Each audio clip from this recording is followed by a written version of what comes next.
This video is for edutainment purposes only. Nothing here is intended as medical or legal advice. You have to work out your own strategy. I have often thought that those who can see what the government are really up to do not give enough respect to the sheer brilliance of the government's propaganda. Propaganda is the art of deception, which is something that politicians excel at. Deception, often by omittance. And they use professional deceivers, PR companies, to perfect this social conditioning technology. So let's take a look at the government document that they sent every UK household a few weeks ago at the cost of £25 million. It starts off with coronavirus in green. One of the most common techniques of manipulation and hypnosis is repetition. How many times have you heard the word coronavirus or COVID-19 in the past few weeks? Then we are told, stay at home, protect the NHS, save lives. What is implied by these simple slogans is that if you leave your home, you will harm the NHS and you will kill people. So let's take a closer look. The NHS has been under attack for 10 years under successive Conservative governments, including the reduction of 20,000 beds over that time. Instead of taking responsibility for this, they have turned it round against us. Classic case of gaslighting. If you go out, the demise of the NHS will be your fault, and if you stay in, it will be the joint efforts of the government for ordering you to stay in, and the unquestioning masses who obeyed the rules. This way the government become the heroes and save the NHS. Then there is the name itself, the National Health Service. Is it really a health service? It seems to me to be more like a sickness service. Don't get me wrong, I would rather live in a country that has a good sickness service than one without one. But the whole service is far too heavily influenced by Big Pharma, leaving sickness professionals ignorant as to how to stay healthy. Look in an average doctor's fridge to see how much they know about nutrition and how to build up your immune system. We'll come back to that shortly. Then there's the suggestion that if you stay at home, you will be saving lives. Firstly, so far as I know, no lives have ever been saved unless you count Jesus. The only thing you can do is prolong or shorten life. The government claim that they are relying on the best science for their decisions. If so, where is the evidence that staying at home prolongs life? I am no scientist, yet it seems obvious that it would be difficult to gauge the effect of staying at home. It depends on the situation. It depends on so many different factors. And the assumption is that we should always prolong life. But whose lives are we prolonging? Elderly people in care homes? And how much more time are we buying them by staying at home? And what if my partner is an alcoholic or a drug addict or abuser? What if people put on weight during lockdown?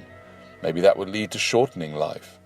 And even if you may prolong someone's life, other people's lives could be shortened as a result of the lockdown a few months or years along the line. And then, of course, there is the so-called economy, whose collapse will lead to thousands, if not millions, of lives being shortened due to starvation, suicide, alcoholism, that are already showing signs of increase. This will be much more of a problem in countries like India. And then there's the other side of the story. The skies are clear and the roads are very quiet, and as a result, many people's lives will have been prolonged by the reduction in pollution and car accidents. I still think we have to give credit to the designers of this propaganda. Goebbels would be blown away if you're alive today. It's simple. It delivers huge dollops of subliminal fear into the minds of the masses.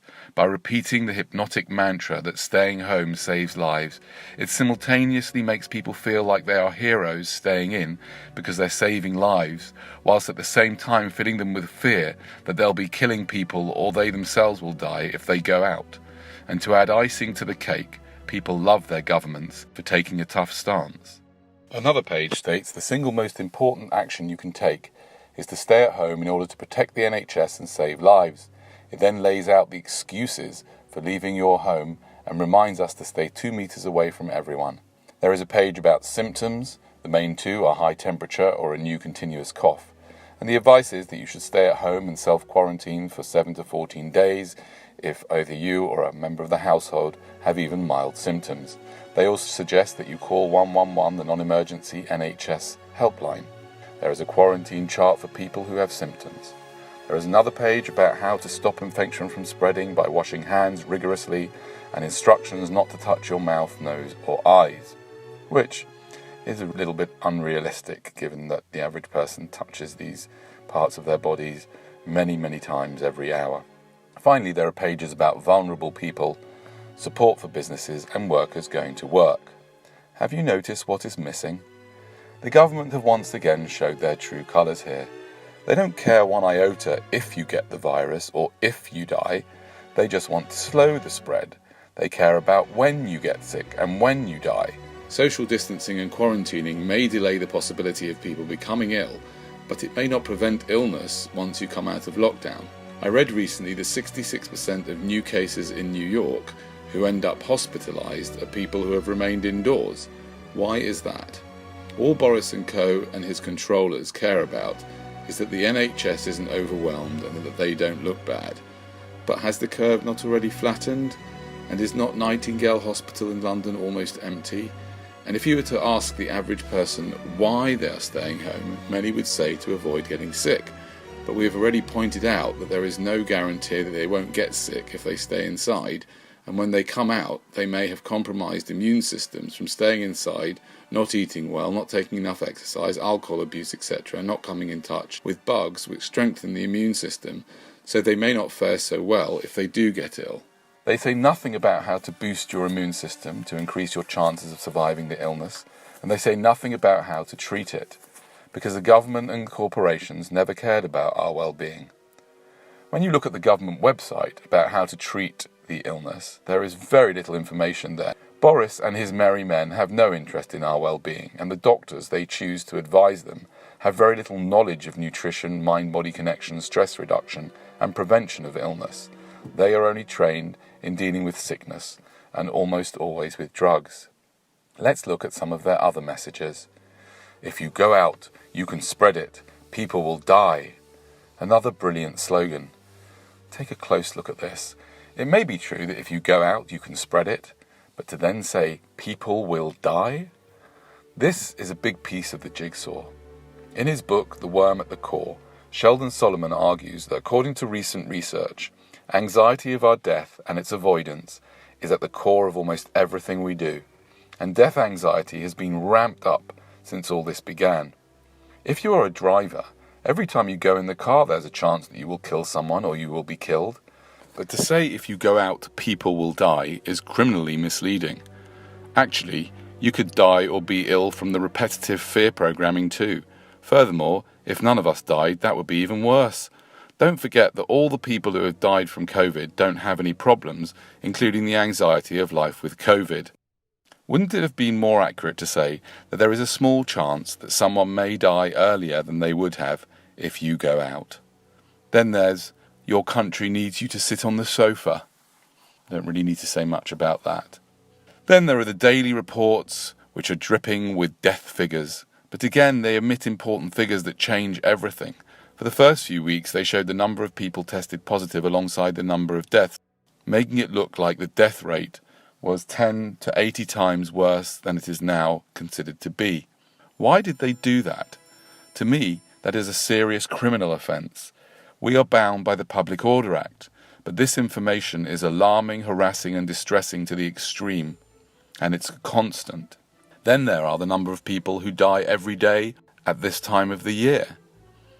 Then there is population growth, which is arguably the biggest problem we face. The problem that makes all the other problems on our planet that much worse. Sadly, all the people who have died so far of COVID on the planet have been replaced in less than a day. If you want to worry about anything, worry about the 360,000 people born every day, which is approximately double the number of people who die every day. Having said all that, the lockup, I can't get myself to use their nomenclature, has some amazing benefits, especially the clearer air and calmer feel.